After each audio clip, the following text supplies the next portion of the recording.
आज तक मेरे को कंप्लेन करने का बहुत ज़्यादा शौक था, ठीक है। मैं क्या करता हूँ कि मेरे साथ कुछ भी होता है, मैं कुछ ना कुछ बहाने मार दूँगा किसी से भी। ऐसा मैं करा करता था बहुत ज़्यादा। एंड देखते देखते मैं ऑब्जर्व तो चीज़ें कर ही लेता था। मेरे को पता लगता है कि मेरी लाइफ में कुछ भी इम्प्रूव नहीं हो रहा है उस वजह से। समझ रहे हो? हमारे लाइफ में कुछ भी इम्प्रूव नहीं होता है जब हम कंप्लेन करते हैं। कंप्लेन हमारे अंदर एक बहुत बुरी क्वालिटी लेके आ जाता है, जो कि वीकनेस होती है। एंड हम कंप्लेन कर रहे हैं क्योंकि हम किसी दूसरे इंसान पर रिलाई करना चाहते हैं। हमें पता है कि हम किसी को ब्लेम कर सकते हैं, ठीक है। एंड हमारी एक इमेज बन जाती है खुद की नज़रों में कि हम डिपेंडेंट हैं किसी दूसरे इंसान पर, ठीक है। एंड जैसे ही हम कंप्लेन करते हैं हमारी वीकनेस शो करता है।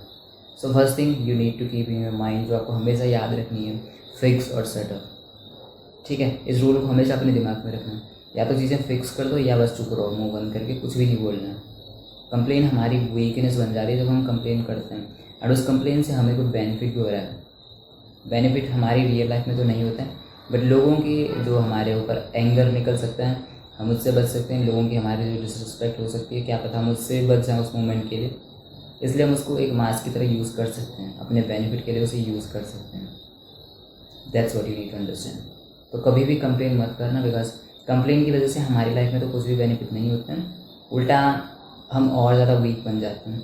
उल्टा हम अपनी लाइफ में ग्रोथ की तरफ जाने से बेटर हम नीचे की तरफ जाने लग जाते हैं, ठीक है। ऐसा हम एक्सक्यूजेस ढूंढेंगे instead of doing some effort, doing some real hard work. That's it. So इसलिए आपको समझना पड़ेगा कंप्लेन एक बहुत बुरी चीज़ होती है। जैसे ही खुद को देखो कि आप कंप्लेन कर रहे हो, खुद को रोक लो हर एक मोमेंट पे।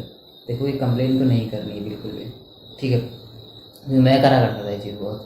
मेरे को पता है कि ये चीज़ें हमारी लाइफ में कुछ भी इम्प्रूव नहीं करने वाली हैं, ठीक है। क्योंकि एंड वो आदत आपके अंदर बहुत लेटते रहती है, ईजीली ऐसा नहीं है ख़त्म हो जाएगी। अगर आपके अंदर वो है तो ऐसा नहीं बहुत जल्दी ख़त्म हो जाती है, नहीं होती है। बहुत हार्डली आप देखोगे कि आपको लग रहा है आप बहुत इम्प्रूव कर चुके हो, बट स्टिल आपके अंदर वो आदत आ जाती है क्योंकि रूट है, बहुत पुरानी आदतें हैं, इतने ईजिली ख़त्म नहीं होती हैं। इसलिए आपको अपने हर वर्ड्स पे ध्यान देना है कि कहीं मैं कंप्लेन तो नहीं करने का ट्राई कर रहा हूँ। That's it. And just remember, you don't need a life, you need a new self. See you in the next one.